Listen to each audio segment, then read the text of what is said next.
अकबर बीरबल की कहानी, चोर की दाढ़ी में तिनका। एक बार की बात है, बादशाह अकबर की हीरे की अंगूठी गुम हो गई।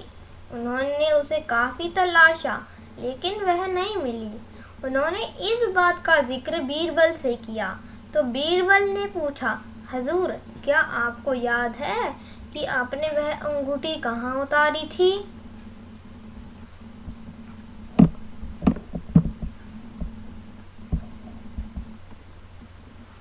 कुछ देर सोचने के बाद अकबर ने जवाब दिया, नहाने जाने के पहले मैंने वह अंगूठी उतारकर पलंग के पास रखे संदूक में रख दी थी।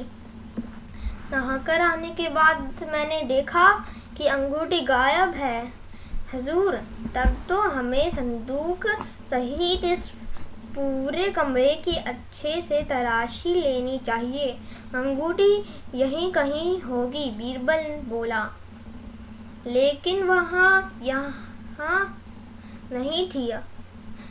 मैंने सेवकों से कहकर संदूक तो क्या, कमरे के हर कोने को तलाशा, पर अंगूठी कहीं नहीं थी मिली।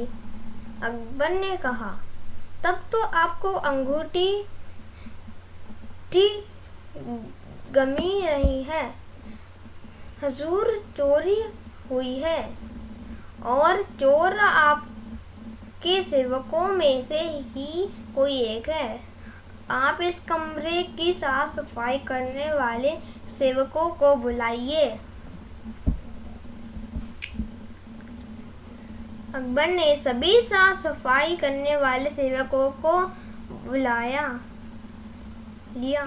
वह कुल 6 लोग थे। बीरबल ने उनसे अंगूठी के बारे में पूछा तो सबने अनभिज्ञता जाहिर की। तो बीरबल बोला, लगता है कि अंगूठी चोरी हो गई है। बादशाह सलामत ने अंगूठी संदूक में रखी थी, इसलिए अब संदूक ही बताएगा कि चोर कौन है। ये कहकर बीरबल संदूक के पास गया और कान लगाकर कुछ सुनने की कोशिश करने लगा। फिर सेवकों को संबोधित कर लिया, संदूक ने मुझे सब कुछ बता दिया है। अब चोर का बचना नामुमकिन है। जो चोर है उसकी दाढ़ी में तिनका है। ये सुना था कि 6 सेवकों में से एक ने नजरें बचाते हुए अपनी दाढ़ी पर हाथ फेरा। बीरबल की नजर ने उसे ऐसे करते देख लिया। उसने फौरन उस सेवक को गिरफ्तार करने का आदेश दे दिया।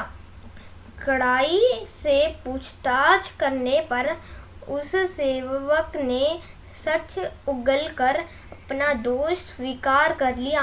बादशाह को बीरबल की अक्लमंदी से अपनी अंगूठी वापस मिल गई। कहानी की सीख, दोषी व्यक्ति घबराहट के कारण स्वयं अपने हाव भाव से दोष प्रकट कर देता है और अंत पकड़ा जाता है। सदाचार का सादा जीवन श्रेष्ठ है। किसी भी प्रकार के लोभ के कारण गलत कार्यों में ना पड़े। ये थी अकबर बीरबल की कहानी, चोर की दाढ़ी में तिनका।